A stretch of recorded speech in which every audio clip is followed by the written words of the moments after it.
Valerie, good afternoon.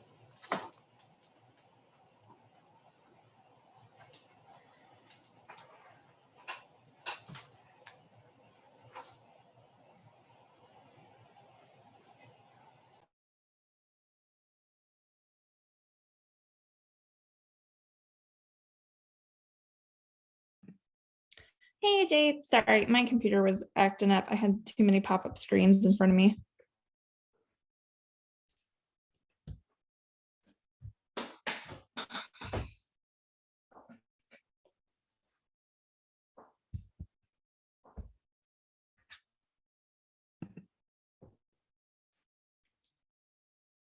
The new setup looks great though.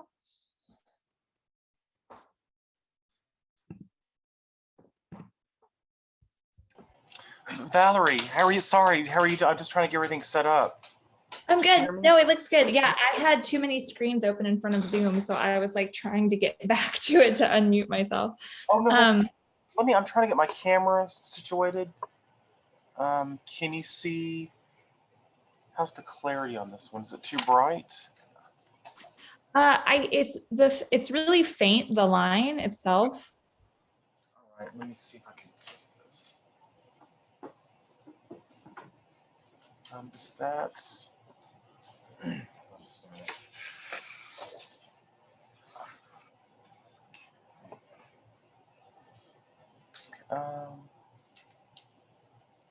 what about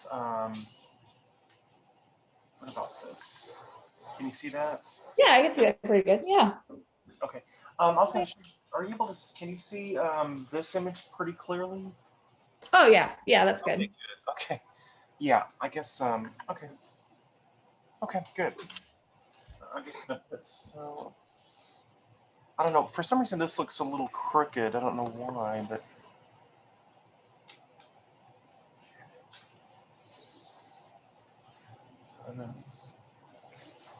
This is cool because you don't have to tab back and forth now.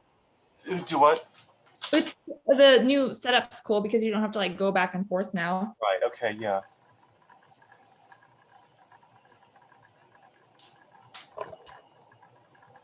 And I have to go pick up my little one at 2:00, right at 2:00 today. So when we're getting towards the end today, okay. I'll probably hop off right at like 1:45 and just leave this going, and then I'll be back at 2:15. So like no, you just wrap up and whatever, and just know that I am not here after 1:45, but the computer's going. Yeah. I'm trying to make this level, and I don't know why it's kind of crooked. And are people signing up yet, or? Yeah, we got 3 folks in the waiting room, but. Okay, I'm trying to get everything level, and you can see the top part of the line, right? Yeah, like it's like right at that top. Okay, good. But it's in the field.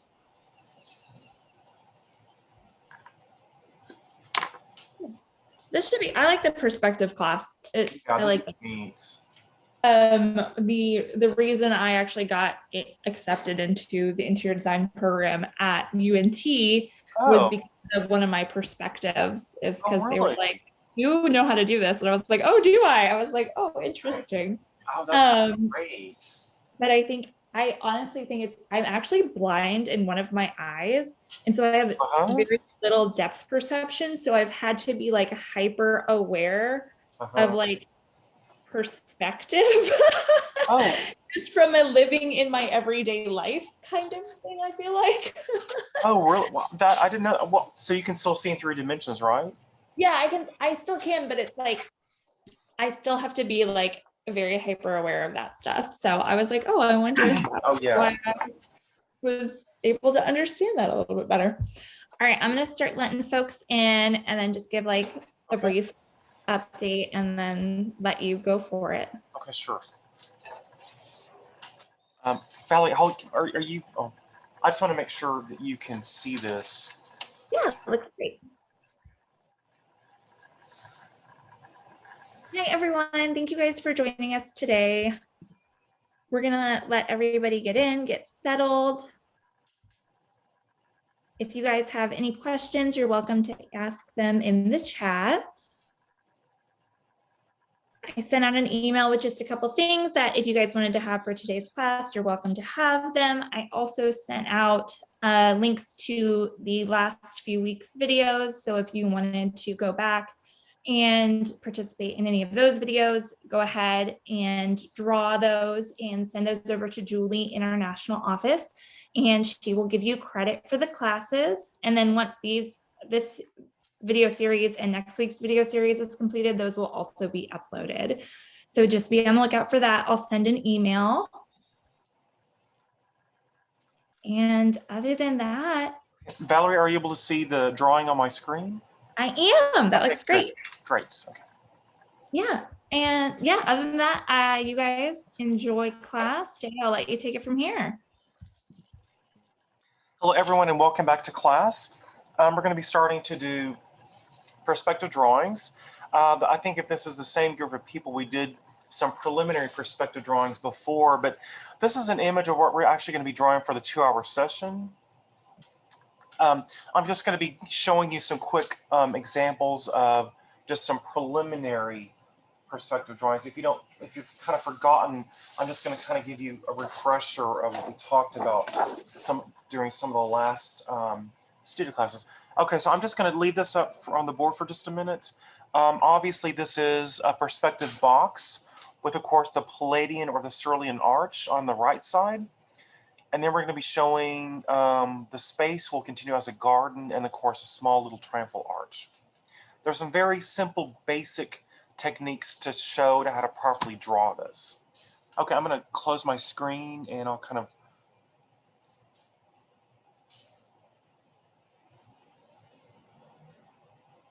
okay, so can everybody see the screen?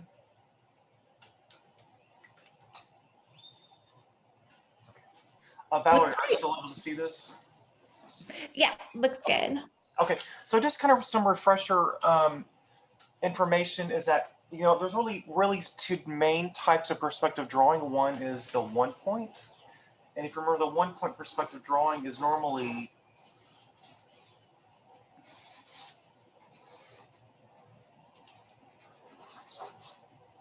what you do is you establish a horizon line. You don't have to draw this in your sketchbook. I'm just going to kind of give you like just some basic remedial information. So then, of course, the vanishing point is your eye level at the close to the center, but not exactly in the center. Then, of course, you just project out. And then normally you'll just draw kind of a perspective box. Because you're looking at a space or an object at 1 point. You know, the 2 point perspective is a little different. You have 2 points. This, of course, is 1 point. Everything in the perspective is oriented towards the horizon line. So you have a left vanishing point, a right vanishing point.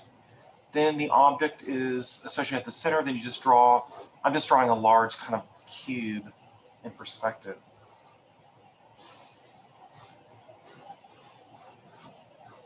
So obviously, we have a main difference between 1 point and 2 point perspectives. You can go back in and draw the background. Then you can start going back and drawing some windows. They all go back to the vanishing point, like that. And then we can start putting some wall thicknesses in for the window.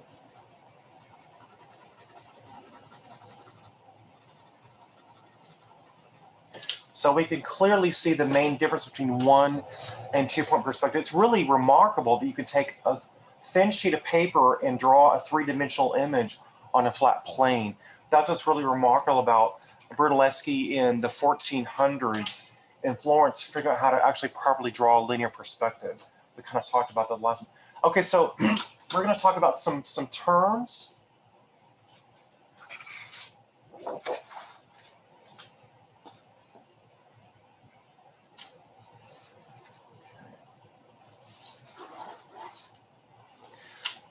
So if you look at the great perspective drawings, there's really 3 basic terms you need to know. And Valerie, is this clear enough to see on your end? Yes. Okay, good. Okay, so one thing is we're going to be drawing a 1 point Next week we'll be drawing a 2-point perspective. So one main term, of course, is the horizon line.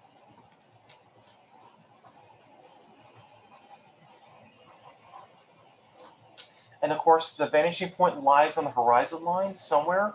The worst thing to do to perspective sketch or drawing is to put it right in the middle, because all the sides on the left and right side of the central line are exactly the same. So it's much more advantageous to put it on either the left or the right side, just so to keep the drawing kind of fresh and not stagnated.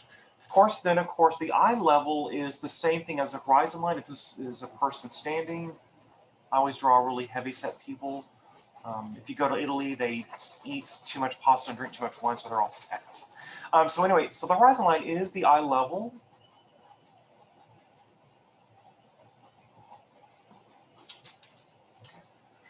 Okay, so the eye level, of course, falls. So pretty much all parallel lines will converge to the horizon line. If you just quickly draw an example of a railroad track that goes into the distance, of course, the tracks will all sort of converge to the horizon line. Of course, you know, this is a term called foreshortening. And you don't need to worry about, you can sketch this in your sketchbook. I'll tell you when to start drawing something in a minute. Okay, in other words, foreshortening is making the parallel lines converge to the horizon line. Okay, so eye level, foreshortening, and really, the eye level, horizon line, and foreshortening is really the three main terms you need to know for the perspective. Then, of course, if you're doing a spatial perspective, you would just continue the corners. And you could draw the railroad tracks going down a large tunnel.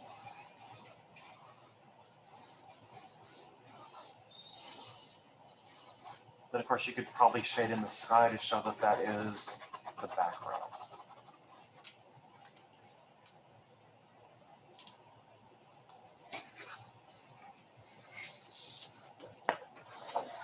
Okay, so you can do this in your sketchbook. You know, it's easily done on an 8.5 by 11 sheet. My sheet is very large, I just did this for clarity purposes. But if you remember, the image that we're going to be drawing is what looks like a very complicated perspective scene is easily done with just the three basic terms we talked about. I'm just going to leave this up for a minute. And you can, I would prefer you to use an HB pencil. The 2B lead can be, sorry about that. The 2B lead can be done for shading, but the 2B pencil is a little bit too soft to show clarity and line work. So I wouldn't do it with anything softer than an HB pencil. Definitely not 2H. You can do this with an ink pen, kind of a nice light ink pen. The first thing we're going to be doing is establishing the perspective box. Okay, so the first thing is to show the horizon line. I would mark the edge of your paper in half. Then, of course, I would draw the horizon line all the way across. So this establishes the location for the vanishing point, of course, and is the eye level. In other words, the viewpoint of somebody standing in what I'm calling this large box.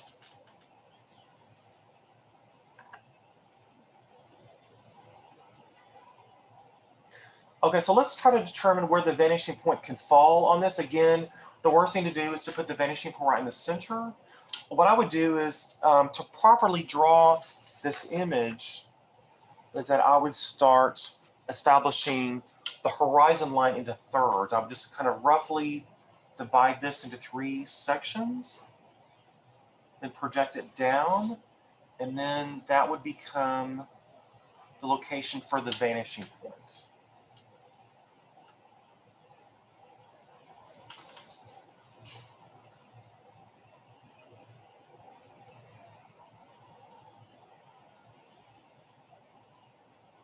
Okay, so once that is, and also it is pretty advantageous, you don't have to do this for this assignment, but it's really advantageous in your sketchbook to at least have a 1/2 inch border. So that way the drawing doesn't just bleed off to the edge.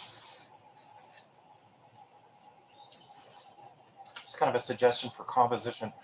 So then what we're going to be doing is just on the corners, you're just going to be connecting the corners back to the vanishing point. We did this earlier, but it's kind of refresher to go back to here.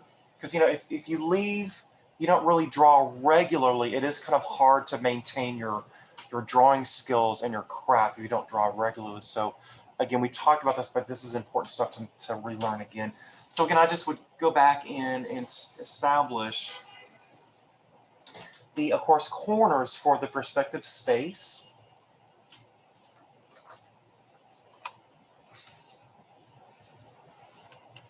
So obviously what we're going to be doing is showing this box.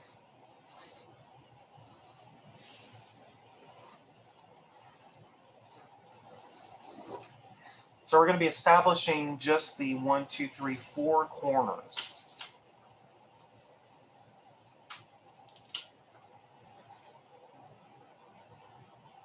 Okay, so to determine how deep the box goes into the space is, I would roughly maybe establish like another half of this section and project it across. You really just need one corner to establish the entire perimeter of the box. You can make it longer, you can make it shorter. If you make it shorter, then it's going to be harder for you to draw the arched opening with the circles in the wall. So I'm just going to establish roughly a little bit below the midpoint is where the box will occur. So of course you're going to be drawing, these are all the vertical elements will be all parallel to the edge, the picture plane. And you can use your scale and straight edge to draw this.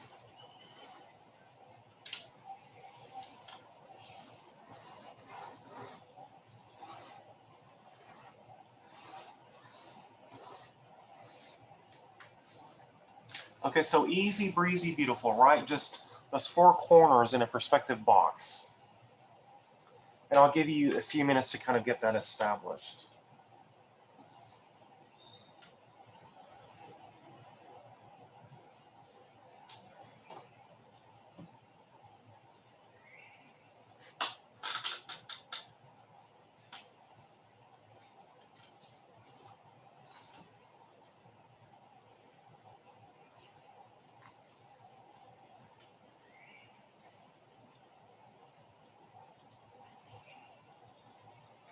And if I'm confusing someone, please at least let me know.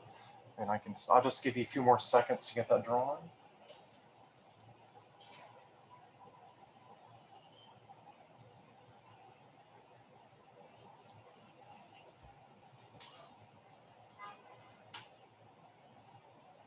Okay, so the next step is to draw the grid on the floor, and this will establish points. So that we can start drawing the Palladian arch on the right. So what I would do is you can measure this with your scale or some other graphic techniques to figure out the center. One version is to divide the baseline into 4 different sections. 1, 2.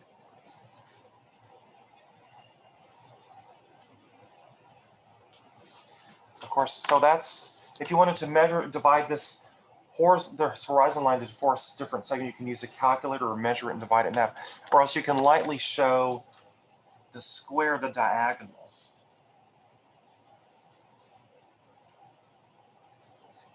Then, of course, from this point to this point, you'll just draw the center. Then, of course, you can go back in and draw another diagonal to determine how to properly space the other half. You know, I'm comfortable eyeballing these things. Anyway, so what you're going to be doing is you're going to be drawing lines from the tick marks and the horizon line back to the vanishing point.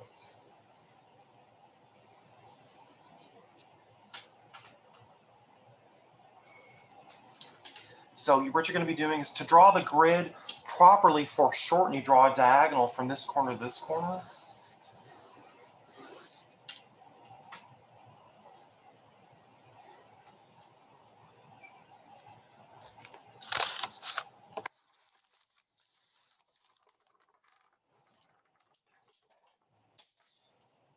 Okay, so to properly draw the tiling pattern, properly foreshortened, if you can see this image, is that I'll show you how there's a graphic technique to do that. Because in other words, if you're just drawing the parallel lines that go back to the vanishing point arbitrarily, they're all going to be incorrectly spaced. So this is a graphic technique to show how to properly foreshorten some of the elements in perspective. So wherever this diagonal line crosses these points,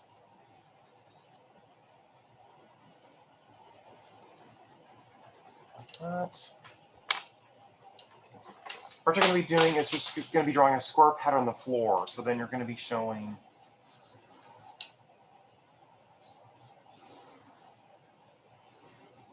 and it might be helpful to actually use a straight edge to do that.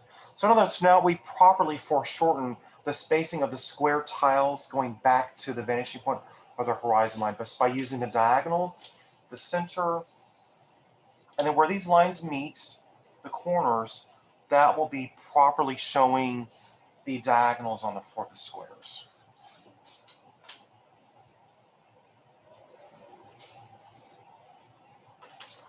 And I'll give you a few minutes to kind of show that in your sketch.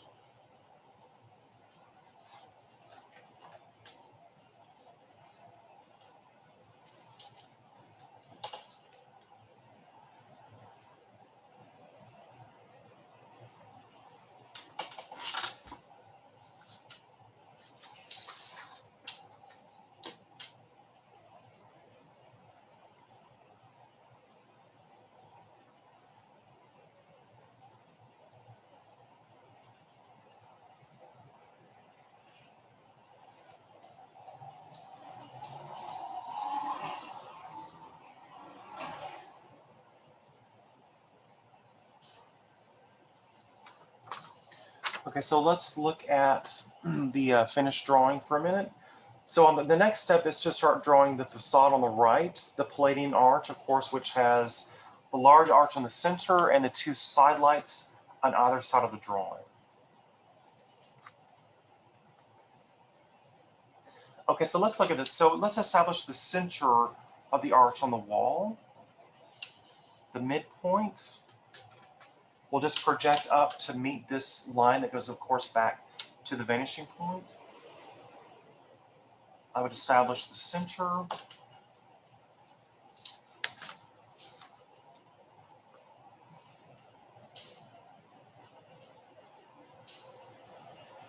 Then let's take the midpoint between, well, let's do the horizon line from the corner, just divide that in half, then divide this in half, and project these construction lines back to the vanishing point.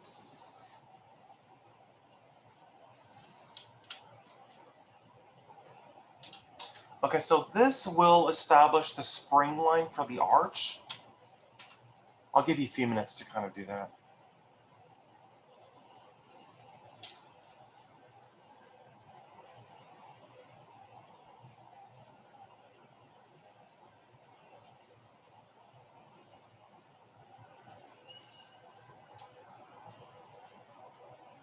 Again, if I'm going too fast, please at least let me know. I can stop and go back to some of these other points.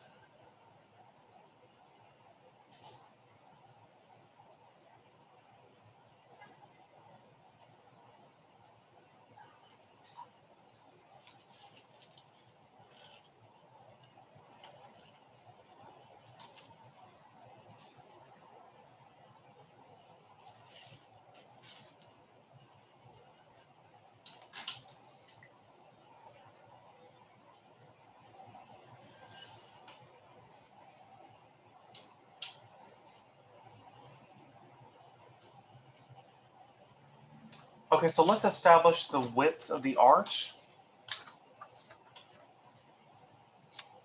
In other words, how do you actually determine where these edges are in this field?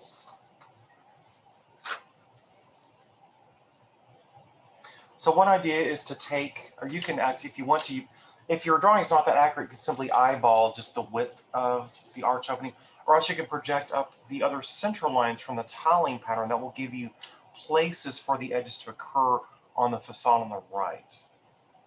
Just draw that. that.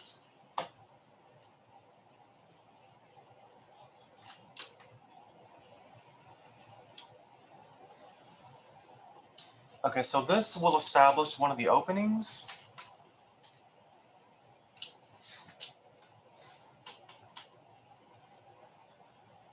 So then roughly on the inside, we're going to be drawing the rectangular piers.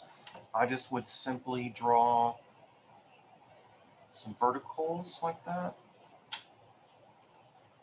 I simply just kind of eyeball the width. Since this is a freehanded sketch, you know, the kind of thickness is variable based on how your drawing actually lays out.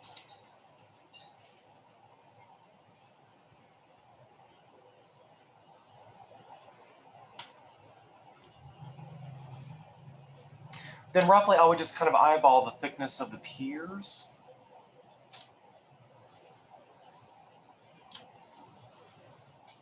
And also, if you're comfortable, you're more than happy to draw simply just the arch without those extra sidelights. That's fine too. It still will be a compelling drawing. You don't have to draw all the details, but for this to be a convincing drawing, then I would encourage you to actually draw the sidelights, in which can easily be done.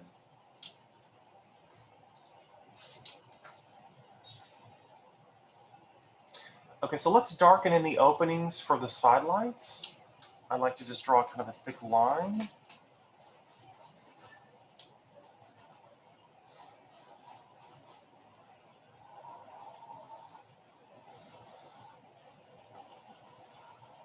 Now I'm darkening these edges just for clarity, you can see. And then what we'll do is the same thing with this, the arched opening.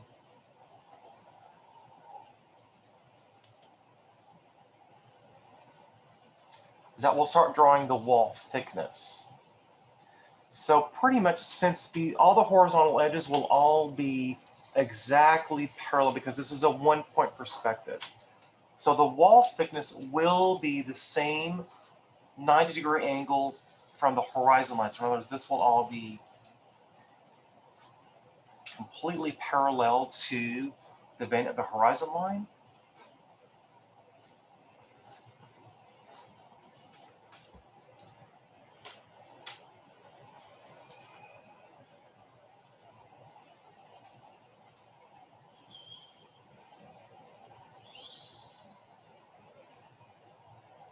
Then you can just kind of imagine how thick the walls can be.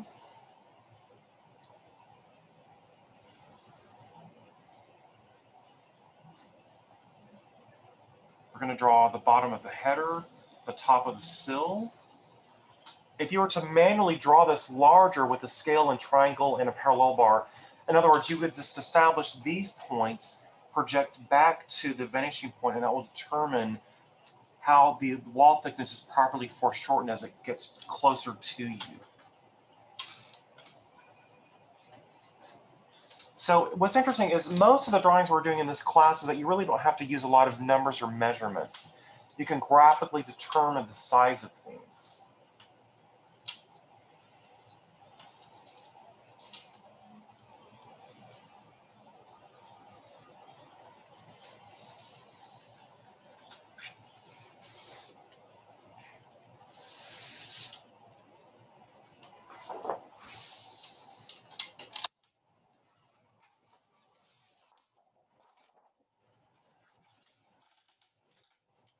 Okay, I'll just kind of, of course, the same thing with the wall thickness for the arch.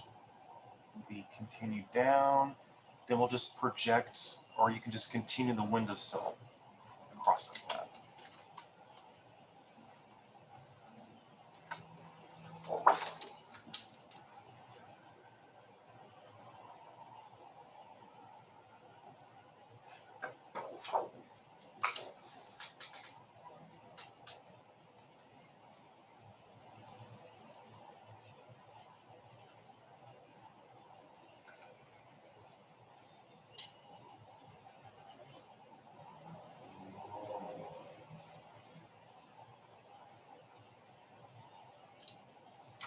So then in a few minutes, I'll show you how to properly draw the arch in perspective.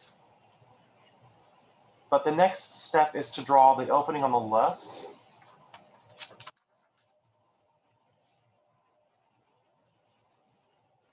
Again, in classical architecture, openings, facades are symmetrical and about a central line. So we can just continue the central line across, and just wherever it meets the diagonal that goes back to the point, vanishing point, we're just going to figure out the center.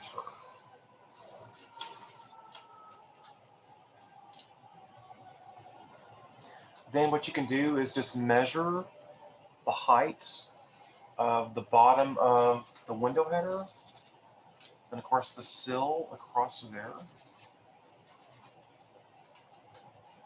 Then with the construction line, just kind of lightly show the window like that. Then of course you can make the window as small or large as you want to on the left.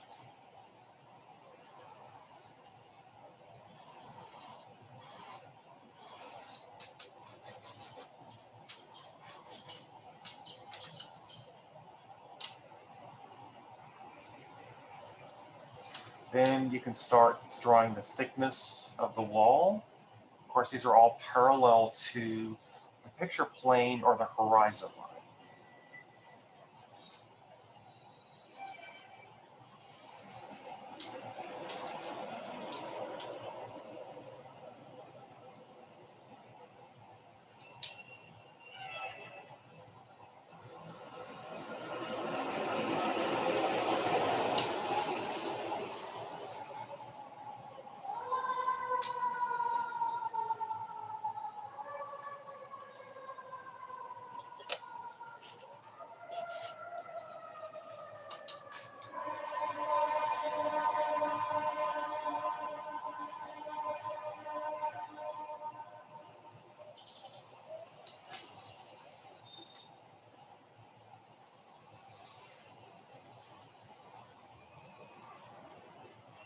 Okay, so by now, hopefully everyone should sort of have this perspective box drawn in.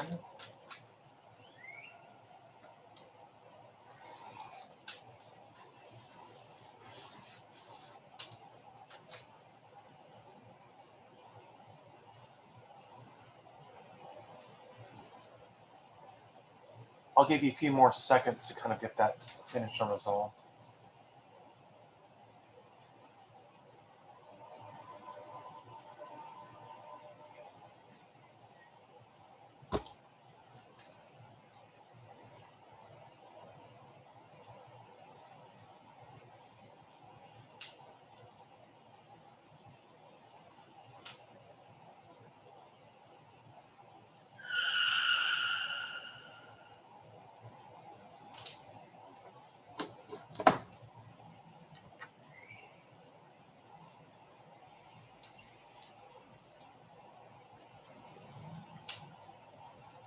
Okay, so after this is kind of resolved, and you can go back and put some more details on later, but I'm going to show you how to properly draw the curves or the circles in perspective. It looks very frustrating, confusing to do, but there actually are some simple techniques how to properly show the curve of the circle of the arc drawn in perspective without just kind of eyeballing and just getting frustrated because you're not really good at freehanding. But if you're not good at freehanding, there's some easy techniques. I'm going to pull another sheet up, and I'll come back with this drawing in just a minute.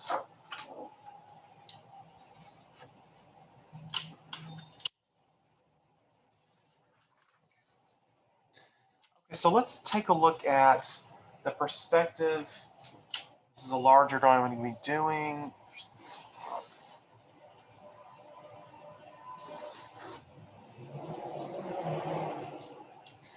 I'm just going to kind of do a small demonstration of how to properly draw the arch in perspective. So here's our center line for the arch. Let's just say we have our edges established. I can draw, we have the thickness of the wall is here. Okay, so step one, you should probably already have this parallelogram in perspective drawn like that. So we're just going to be, I'm doing a larger detail of just this portion here. And, it's only 12:30. You can you can just sketch some exercises just on a separate sheet of paper. Then, of course, we'll go back to the final drawing. So if you want to take a break from the final drawing, pull another sheet out and just do some little preliminary exercises, which are very important to do, because this is a very interesting way to draw, how to draw the curve drawn in perspective. So at this point, I would encourage you to pull a different sheet out just to do some preliminary studies.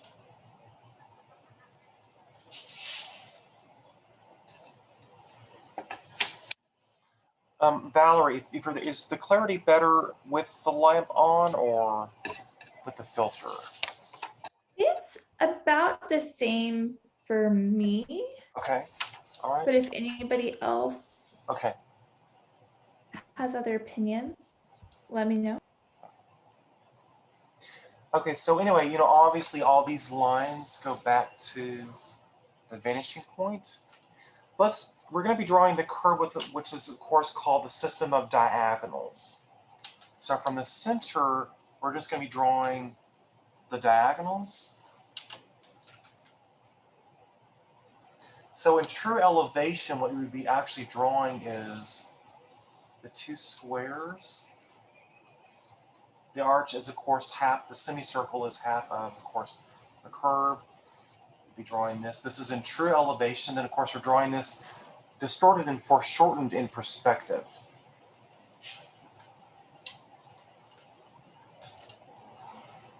So then the next step is to take these diagonals and to divide it into 3 segments. You can eyeball these. It's really hard to, you can take a scale and measure 3 equal segments. I just like to eyeball them because this is a freehand drawing. I just would kind of roughly divide this into 3 segments.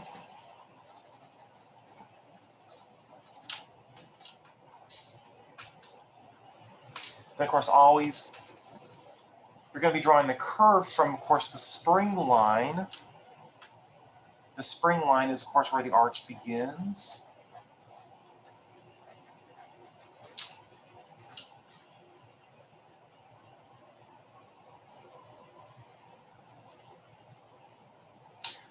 Since I'm not that comfortable freehanding curves, it's really difficult to draw curves in perspective. I like to just what's called, when you just really connect the dots with, of course, other dots. I just like to kind of lightly dot in.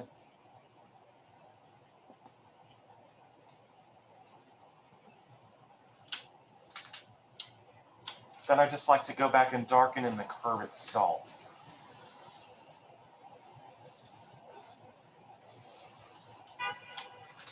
So then you can go back and correct your work. But look how wonderfully distorted and warped that curve is.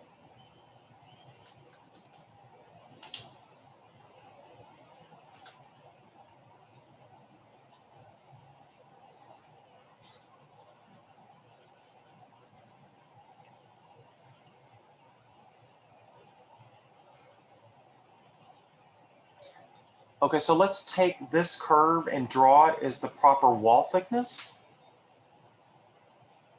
At this point, you can simply just kind of draw an eyeball by observation. Of course, this is, of course, the thickness of the wall. The spring line, I would just quickly draw, or you can just kind of graphically draw. I just like to use dots, so I'm not so forced and nervous to draw a nice continuous curve. It's hard to do that. We're pretty much roughly going to be drawing the same curve, displaced a little bit further to the right. Start with the spring line. Just kind of let me draw this the best that you can.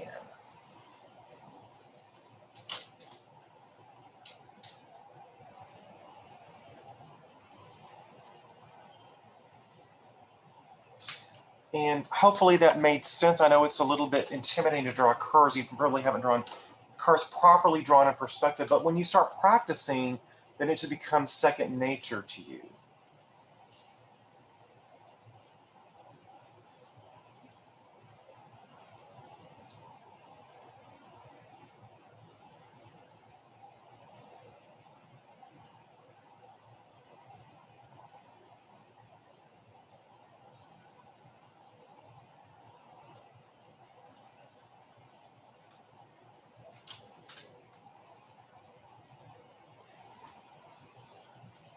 I'm going to take a short little pause and get a red pen, and I'll be just back in a second.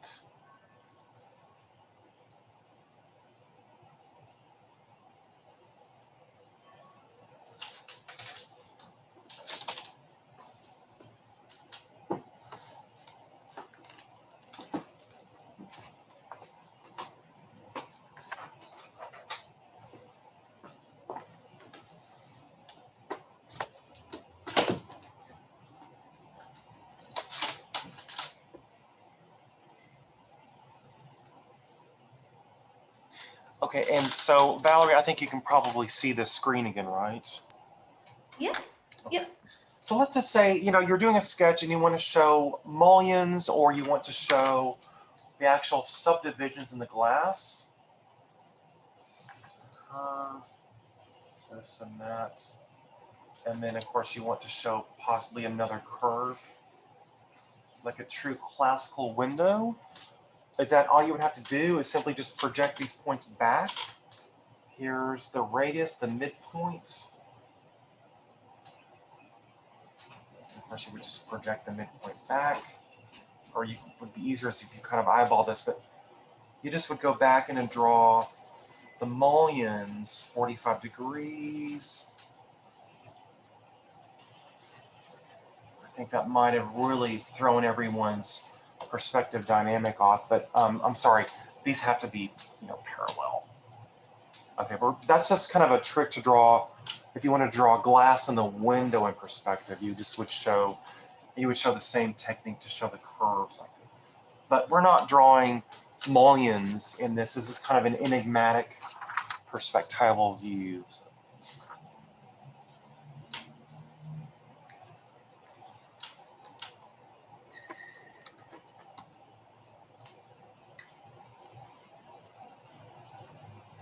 Okay, so let's go back to our original drawing and see if we can actually transcribe that at a smaller scale.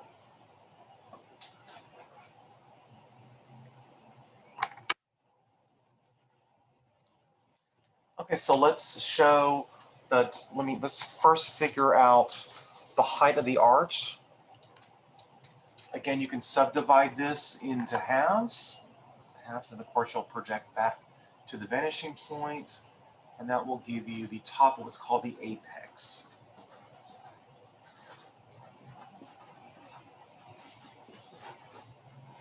Of course, the apex is the top of the arch. The bottom is, of course, a spring line. I can't spell today, spring line.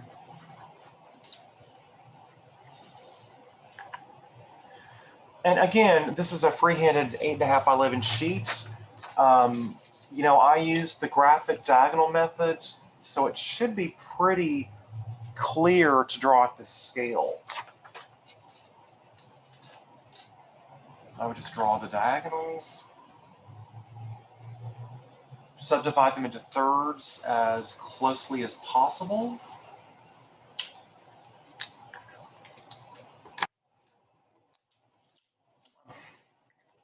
I made a kind of a big mistake there, I'm sorry.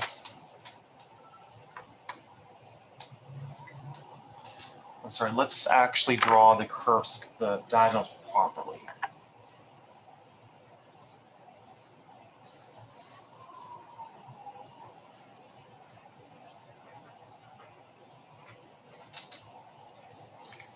Sorry about that, I did make a mistake. You can draw the curve up to the ceiling if you want to, if you've already done. That's fine, I just was gonna quickly draw the curve. And of course, project the curve like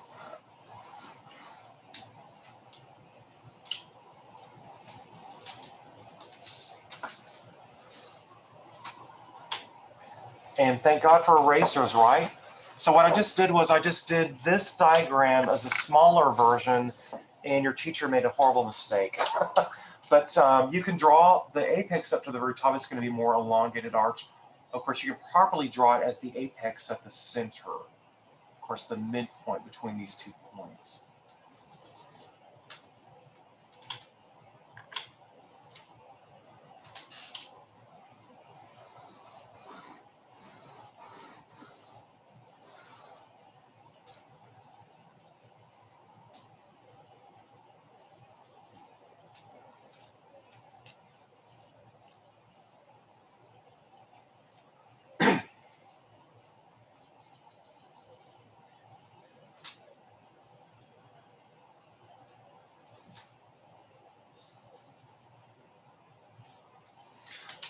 Okay, so by now you probably should have the entire box laid out.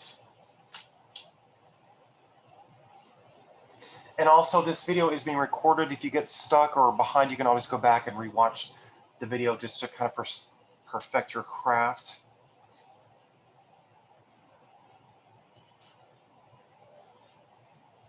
So the second part is to continue the grid, the field, out into what I'm calling the garden. So let's say, how would you, let's just take, let's just take and make the square grid continue further without eyeballing it. How would you do that? So one thing to do is to continue the diagonal you've already established here as the corner between the points in the front and the points in the back, and just continue that until it meets the vanishing point.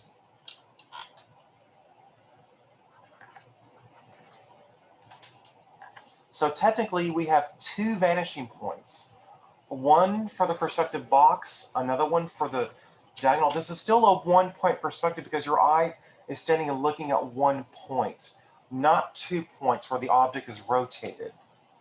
I just want to make that correct. This is still not, just because there's 2 points does not mean it's a 2 point perspective rendering. The 1 point is really established by the view. We're looking at 1 point and the entire box is oriented completely parallel to our eye level. So let's just say, how would I actually continue the square and have it properly foreshortened without just eyeballing where this horizontal edge goes between this boundary and of course the vanishing or the horizon line. So what I would do is just draw another line from the corner here to the vanishing point. Like that. So here we have the square properly foreshortened in the distance. Okay, so you can take another corner from here to here and continue the square tiling pattern infinitely into the distance. Of course, eventually it will just become a flat line.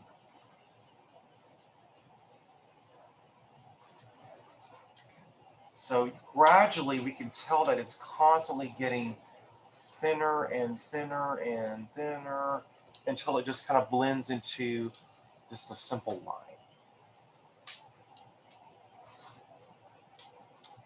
So you can continue the grid by wherever these points cross. The lines that were established into 4 quadrants. Like that, and like that. So eventually they're just going to be getting so close, there's no point in even drawing it because it is so closely foreshortened until we get to the horizon line.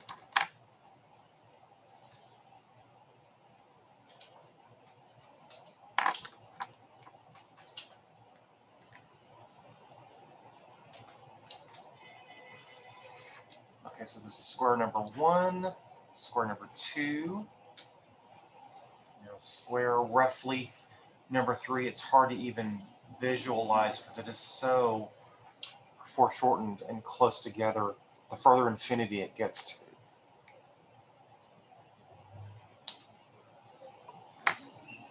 Okay, I think we'll just take a short little break and I'll kind of make sure our drawing is up to par with all the stuff we talked about. If you do have some questions, please unmute your microphone and I can go back to some of the steps.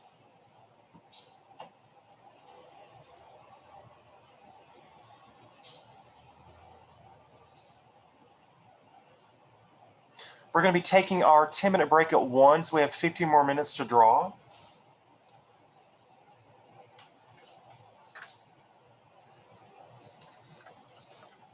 So our next step before the break is to draw the triumphal arch, or of course, the terminus at the very end of this perspective quarter. That's the second part of the drawing.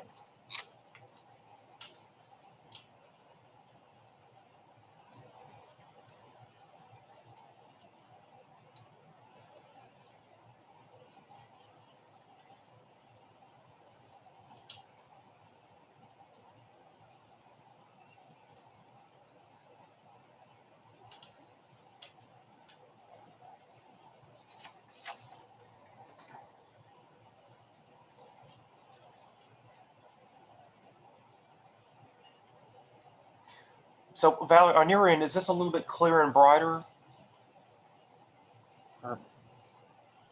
Yeah, it looks good to me.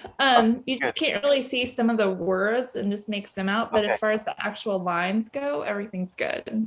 Okay, good.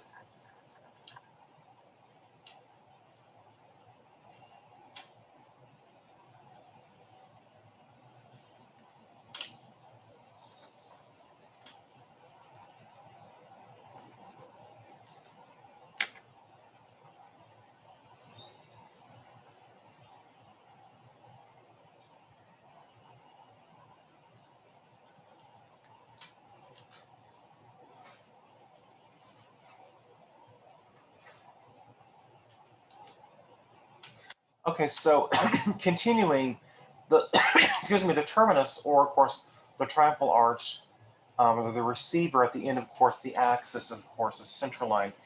As I will start that at square number 3. And again, you know, if you haven't carefully drawn, that's fine. We're simply just doing kind of freehanded sketch.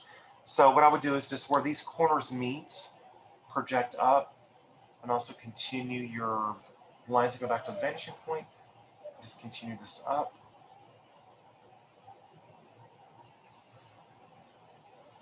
So what I like to do is just to kind of, you know,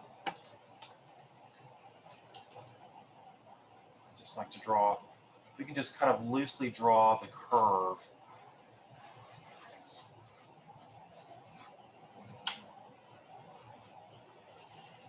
Then I just like to show the thickness of the arch.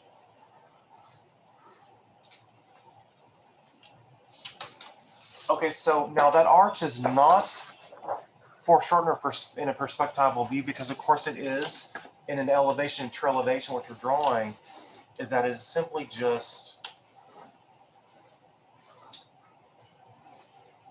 a semicircle. Because of course there's no foreshortening because it is in true elevation. But of course the perspective projects out.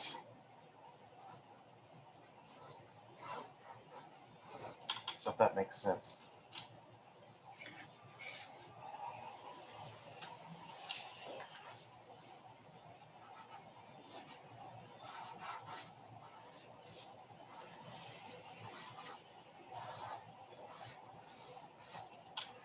You know, so in doing that, you can go back in and draw. I'm just going to highlight in red just the thickness, which should be relatively easy to draw.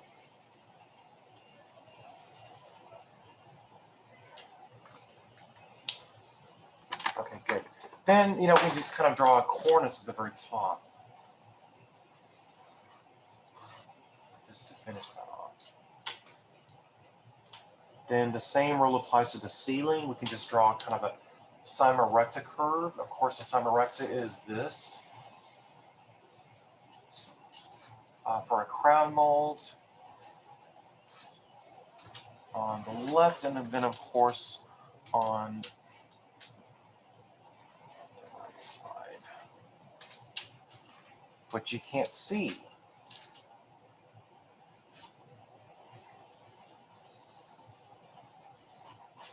This, and then of course this.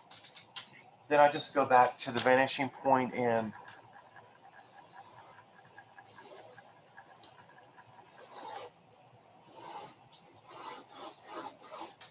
so at least you'll have kind of a layer of trim around the ceiling. For some reason, the camera is cutting off the very top of this. I'll kind of move this down a little bit.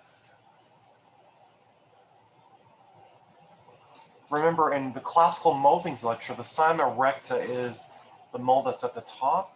The cyma reversa is where the belly is at the top. And of course, the curve revolves itself as a concave curve at the bottom.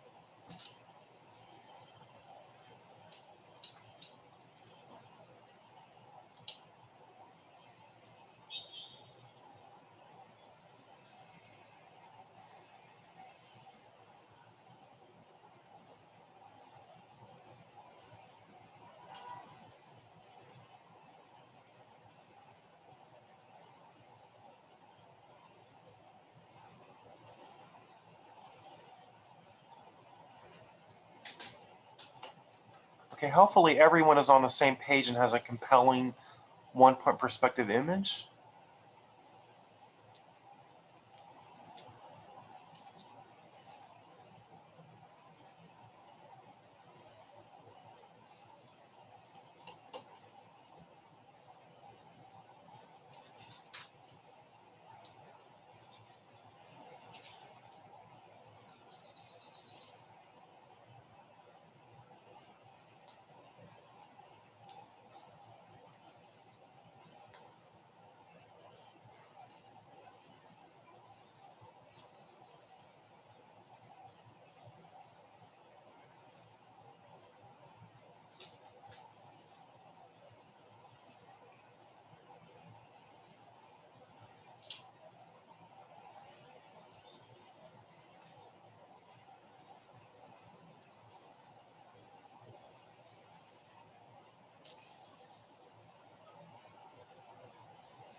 Okay, any questions so far?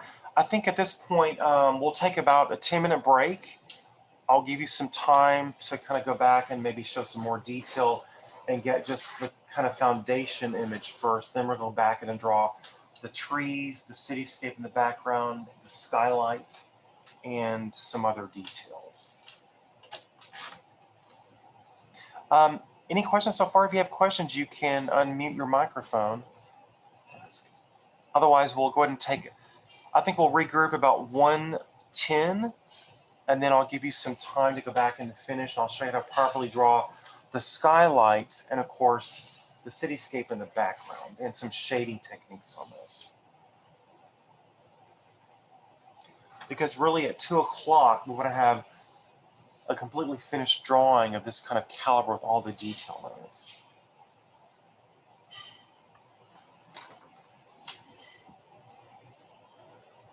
Okay, so why don't we regroup at 1:10? I'll see you about 10 or 15 minutes. And Valerie, there might be some questions in the chat room. I can't see it on my end. But we're all good on this end. Thanks, good. Jay. Okay, I'll see you in about 10 or 15 minutes. Thanks.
Okay, I think we'll regroup in about 5 more minutes.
I'm actually typing my email address in the chat room. I just like to see what my students are doing. If you're comfortable, I like to kind of see the sketches you did in the class today.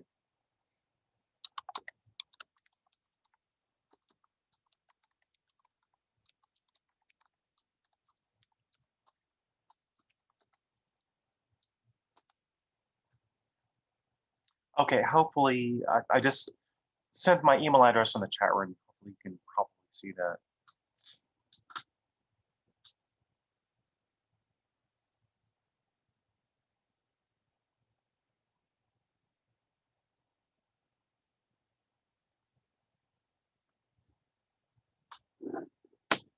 Okay, well, let's get started in about 3 more minutes. It's 1:12 on my end.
Okay, so continuing, why don't we do this? We're going to establish some clarity in the background. We're going to be adding trees. We're going to be continuing the architecture into the garden as a row of trees. And whether or not you use the points established on the ground, that's fine.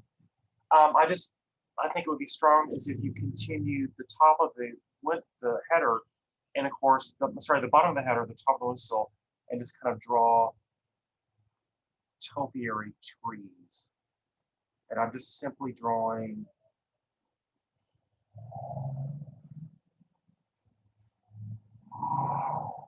just some elliptical bodies for trees. The same thing on the right side will apply to the part of the left.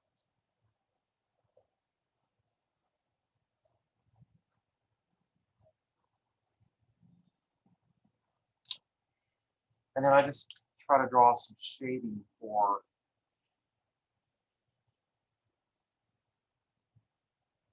the bottom of, course, the topiary tree.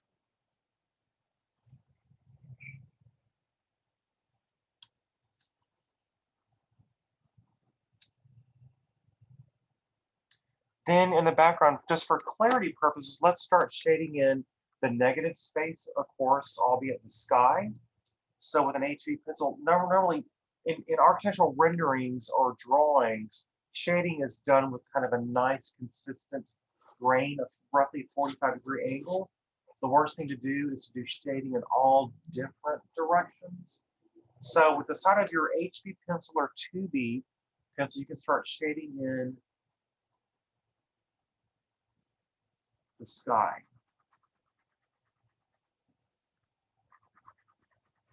You know, pencil doesn't really show it very well on my screen, but let me see if you can, hopefully you can see some, I have to draw a folder so you can actually see this.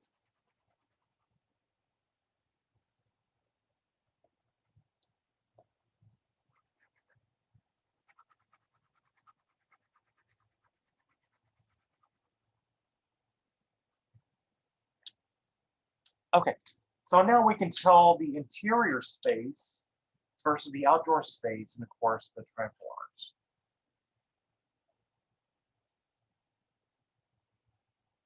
And what I would do is to establish some atmospheric perspective. Atmospheric perspective, I mean the distance of the buildings that are shown much further, and the back of that don't really have to apply to linear perspective, which we're doing. I just would kind of imagine just some trees, or maybe some, this could be a countryside in Italy or France. I just draw towers and then domes. And then just go back in and show really above the horizon line these elements with the same angle of shading that we just did in the sky earlier.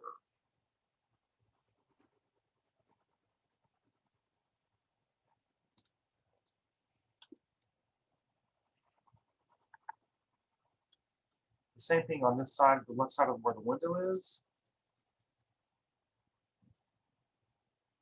And of course, where the arch is.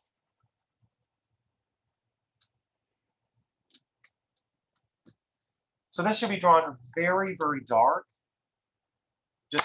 because what's happening is this is pushing the distance further off. Look how much more three-dimensional the images with those little buildings in the background. And then of course, go back and show the shading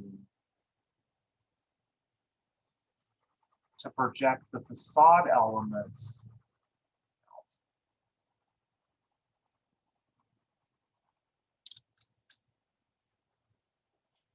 Now, just in the terms of the world of physics or science, is that the sky is normally darker at the top and gradually gets lighter as it meets the horizon line. So you can just show kind of a graded value from top to horizon line like this.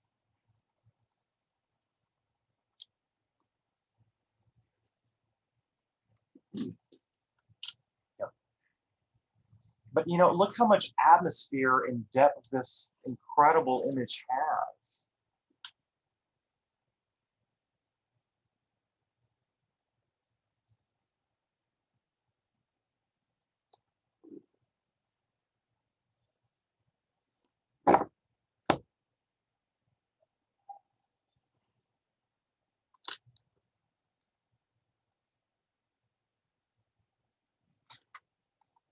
Okay, so the next part is to show the circles, of course, the openings, the apertures, the oculi that is established in the Palladian arch, of course, the central arch, the sidelights, and of course, the circles. If you look at Basilica Vicenza by Palladio, he does this beautiful rhythm of nothing but these arches. So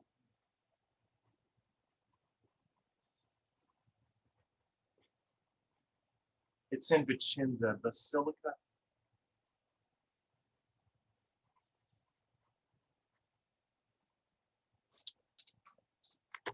Just for reference.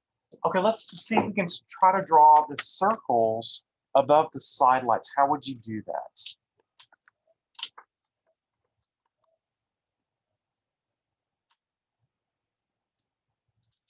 Okay, so let's just draw the boundary of the circle.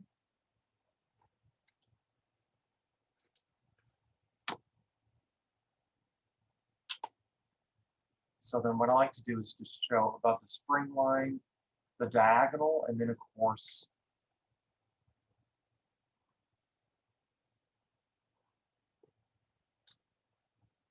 the square. Let me actually do a different.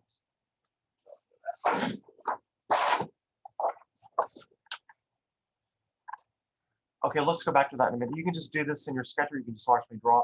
So we have our perspective facade quickly drawn in. Here is the arch.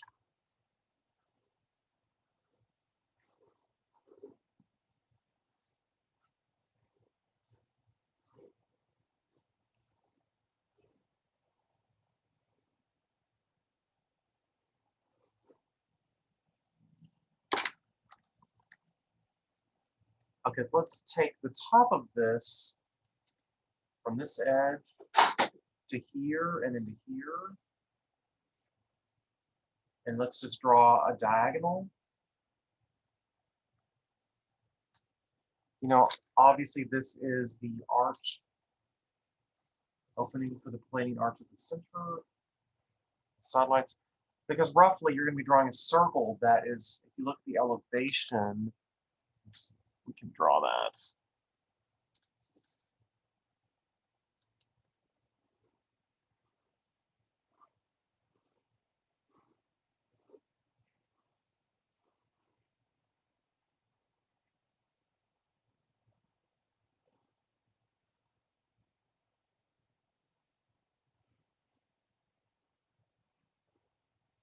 We're just going to be drawing a circle this above the sidelight. So what you can do is, to draw the circle properly in perspective, I just would draw that diagonal from the outside edge to the outside, the top, and then draw the central line. And of course, if we go back to the vanishing point, then I just would establish some tick marks at the center.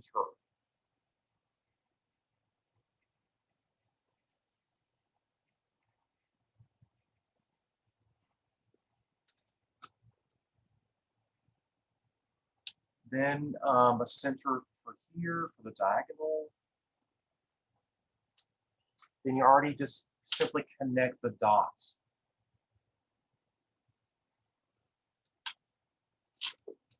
And we'll just project that curve and draw the sky in the background.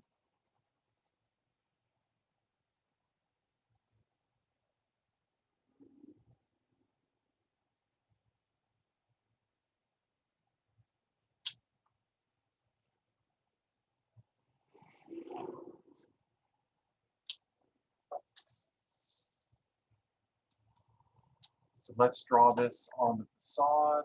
It's here.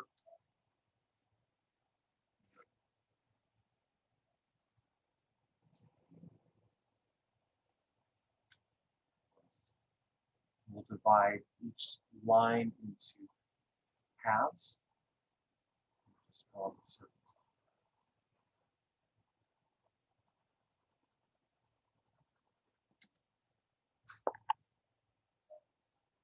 The same thing on this part.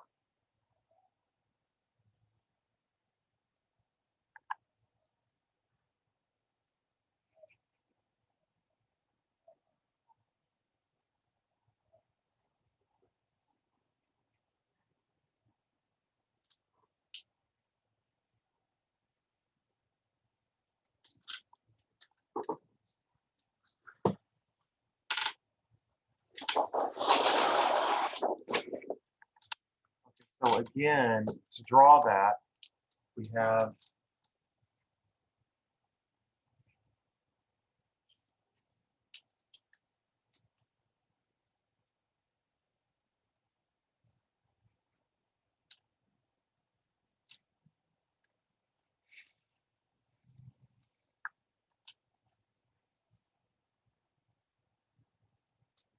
then, of course, in each one of these segments, we just draw the center. And of course, I'm just kind of, you can either measure that or just eyeball it, and then I just connect the dots loosely.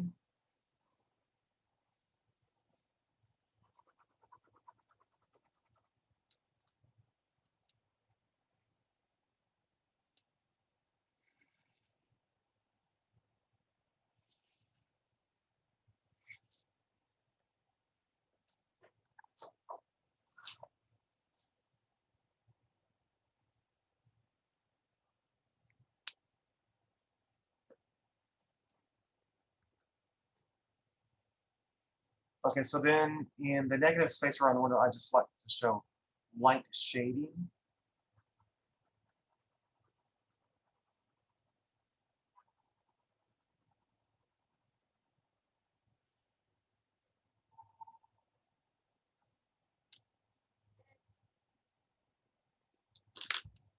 So then you can just kind of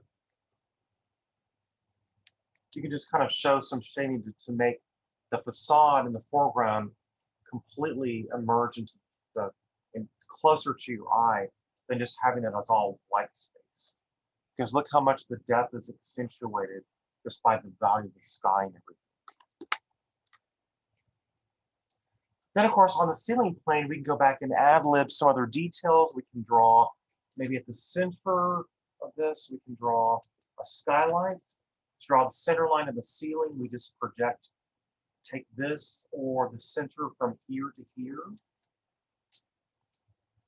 and just project from the vanishing point out to here. And we can draw a large skyline at the center.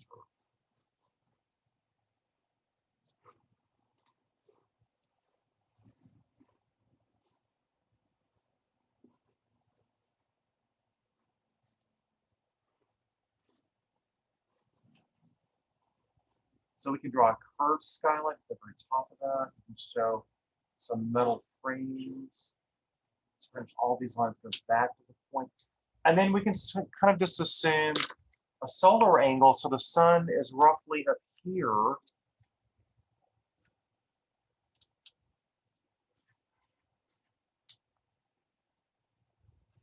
course, the solar can be here. So that way what we can do is start just establishing a light and a dark side. So obviously this will be drawn as a shadow. Shadows on curves are very complex to do. I just kind of lightly grade some shading from the right side and just kind of lightly vignette it or lightly kind of have it lightly shaded from the right to the left side. Then, of course, on the underside of the further beam, we'll have some value. The same thing with the curves.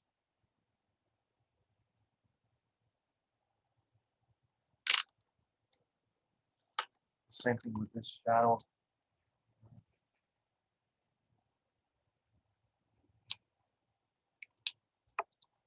So with your pencil, you can start establishing if the sun is over here on the left, then obviously this part will be shaded to some degree on the left side.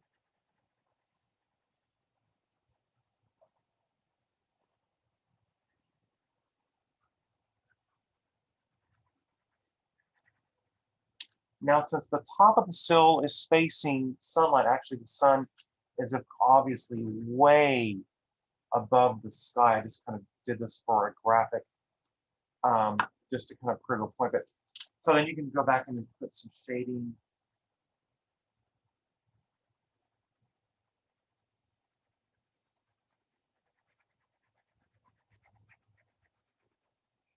With kind of the same consistent, roughly 45-degree angle, because it looks a lot cleaner and more professional if the shading is done roughly at the same angle instead of having it all multi-directional.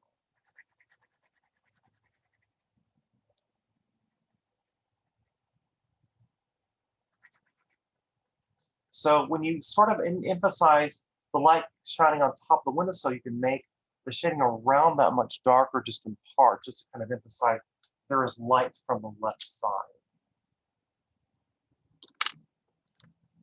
So then we can just cast a shadow from the wall onto the floor, roughly, let's say here.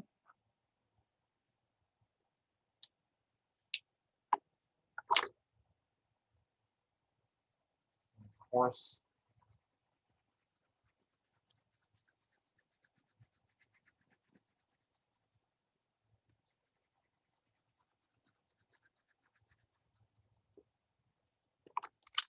okay, so let's take a look at some relationships.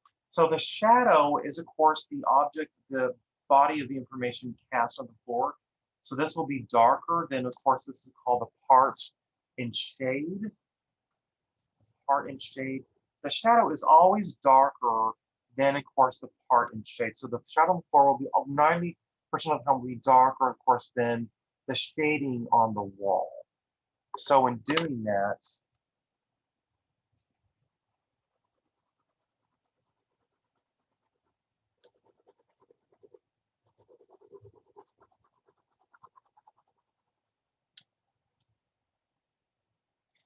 surprisingly, there actually is reflected light from the floor back onto the part in shade.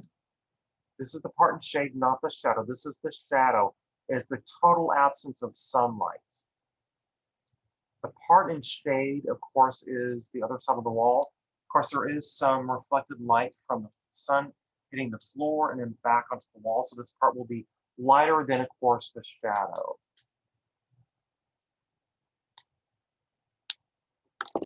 Then you go back and draw some shadows for the trees.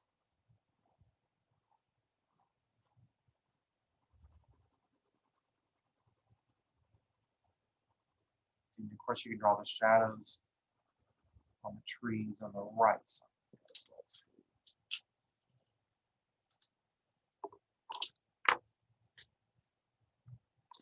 Then since the ceiling plane is definitely against the light, that will be relatively darker. And by relative, I mean not as dark as the shadow, but it still is, should be relatively dark.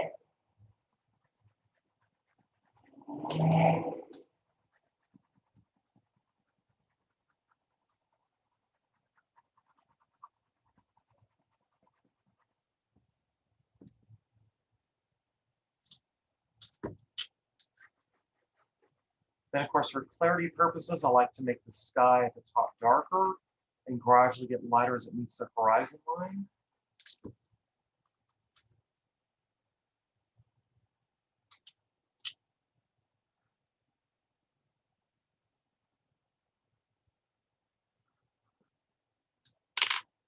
Okay, let's look at the shadow here in detail. Of course, this is the shadow, which will be darker than the part in shade. You can see the sunlight being cast from the top of the ledge on the roof onto the wall like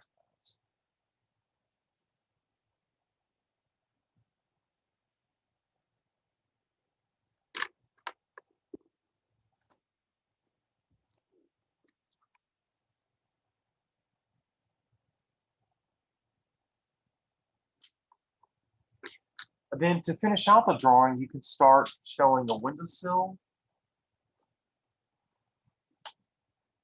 You can just imagine a certain thickness. So we'll always go back to the vanishing point.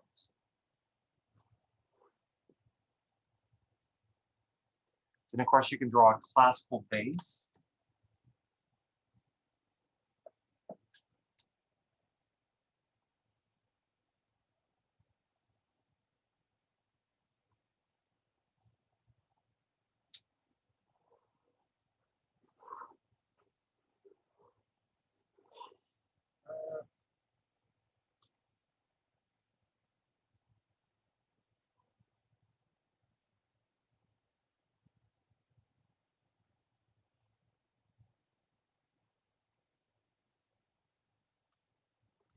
Then of course the trees will have shading because of course This is against the sunlight.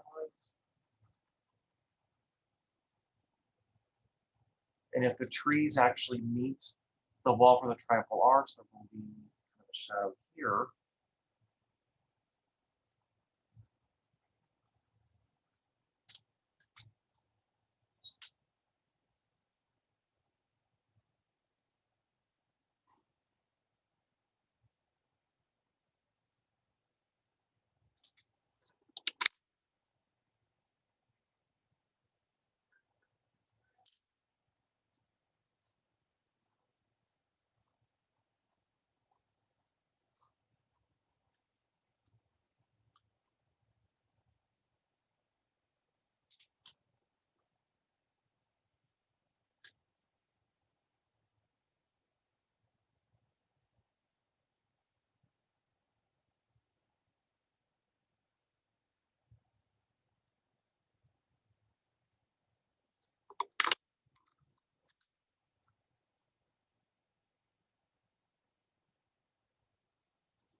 Then to make the tree trunks pop out as objects,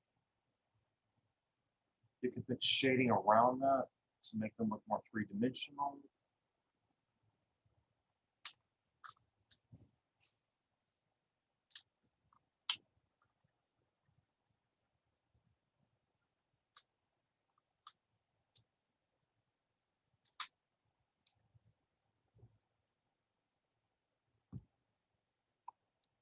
Okay, well, it is 1:30. I'll give you a few seconds to kind of get that resolved and finished.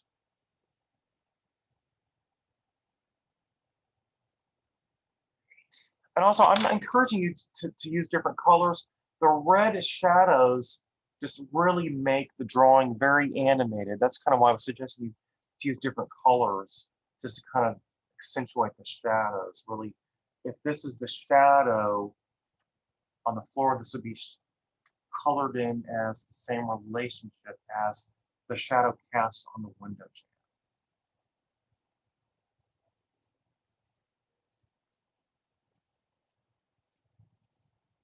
Of course, you can always take your pencil drawing and go back with a red Prismacolor or a Durant color pencil and put some color in where the shadows.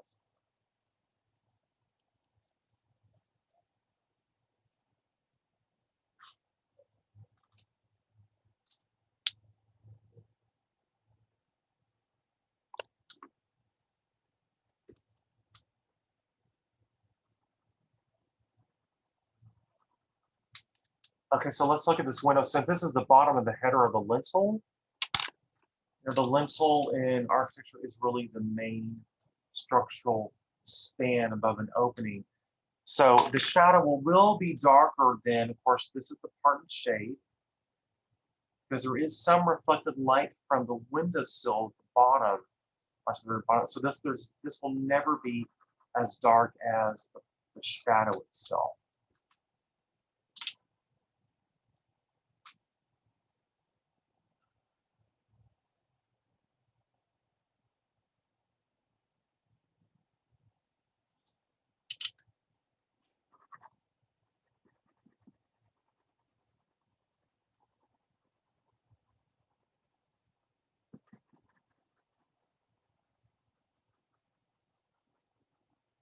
Then just in terms of shading techniques, I like to draw the shading darker as it meets the light. So that way it intensifies the visual relationship of the light coming in versus the part that's in shade underneath.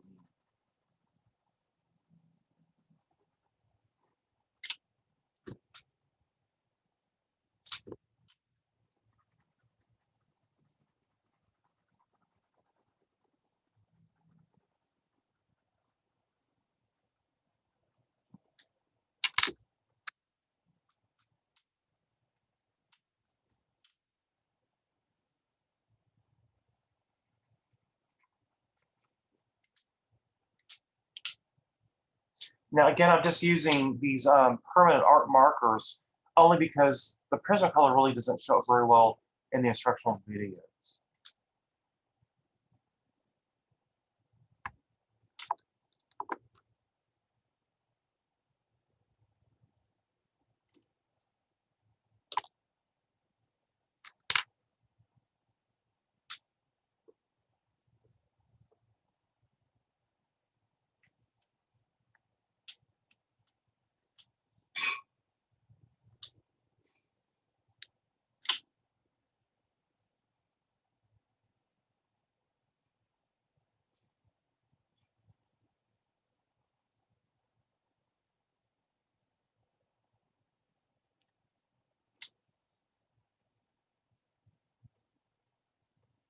Then if you wanted to articulate the floor, let's kind of show some inlaid marble.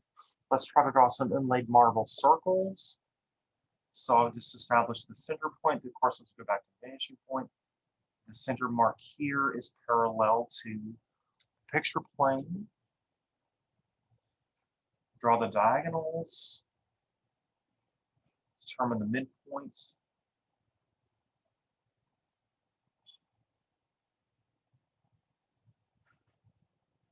And of course, you can start drawing circles. You can start making yourself go around in circles again and again.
Okay, it's 1:42. I'm just going to review some learning outcomes.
Okay, let's stop for a minute.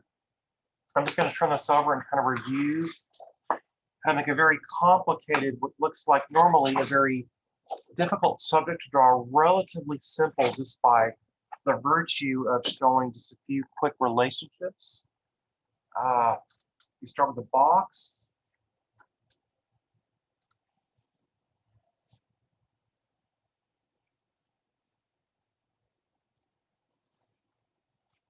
Then, of course, you establish the horizon line. It really starts off with just a simple perspective box.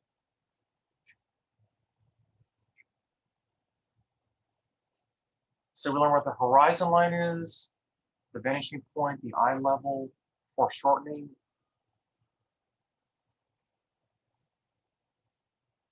Then with a few simple moves, you can make this box look like a very three-dimensional perspectival space.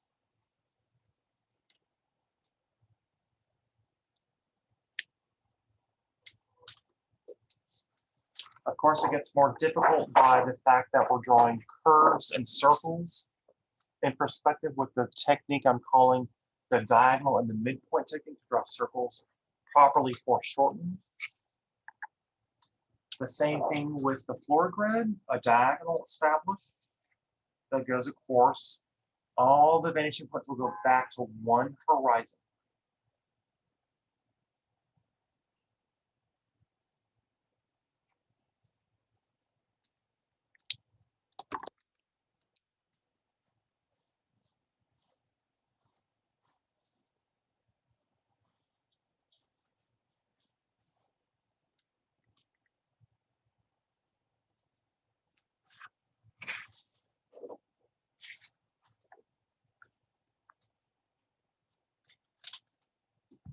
Okay, well, it is 1:45. If you guys have questions, you can unmute your microphone. You can type in the chat box. I would really like to see some of your images, your sketches you did during class today. And I did type in my email in the chat room, or else you can upload them here on the Zoom meeting team.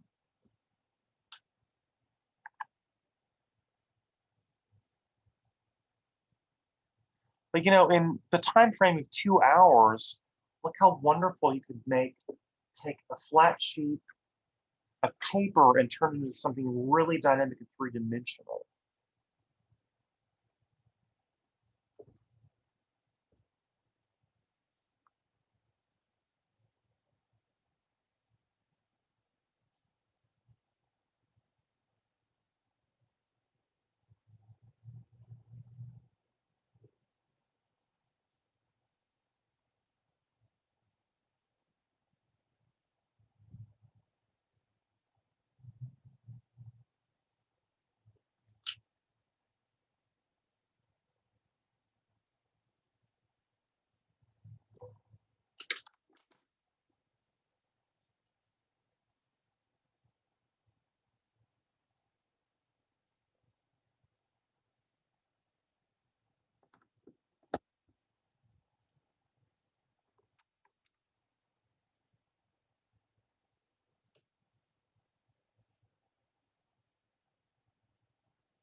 Okay, we have about 10 more minutes. So nobody has any questions about anything, or?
Okay, well, it is almost 2 o'clock.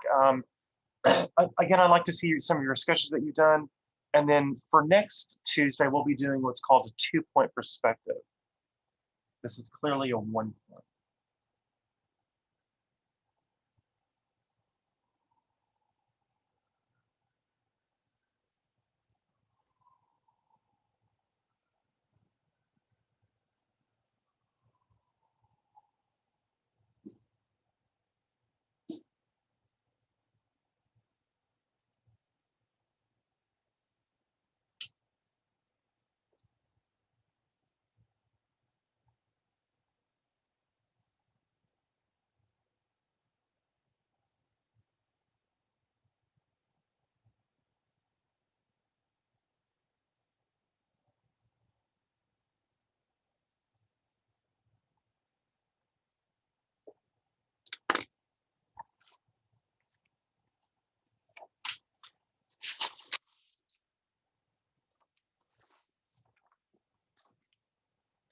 Okay, well, while we're finishing that up, these are some images, some watercolorings I did for the Gabriel Prize about 2 years ago on one of this extraordinary polish up.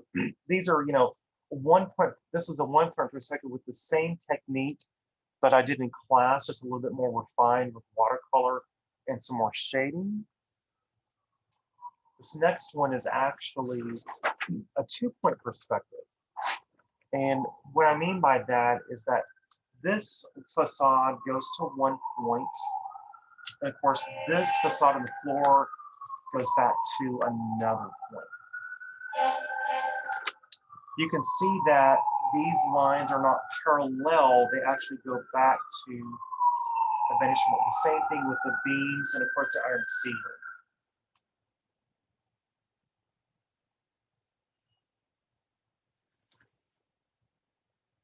And obviously the windows in the facade go back to 1 point on the left.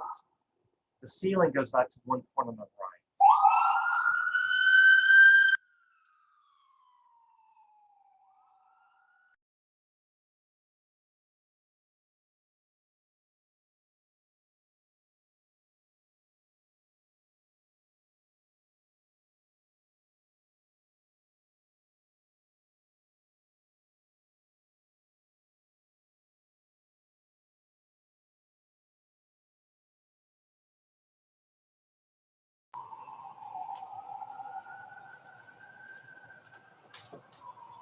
Okay, well, we do have 5 minutes until 2 o'clock.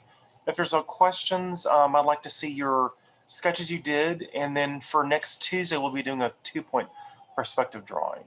We're always going to be drawing spatial perspectives, not objects, because architecture is the design of spaces. Okay.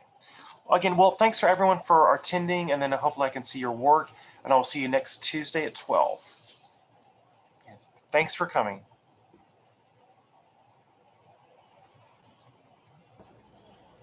Thanks, Jay.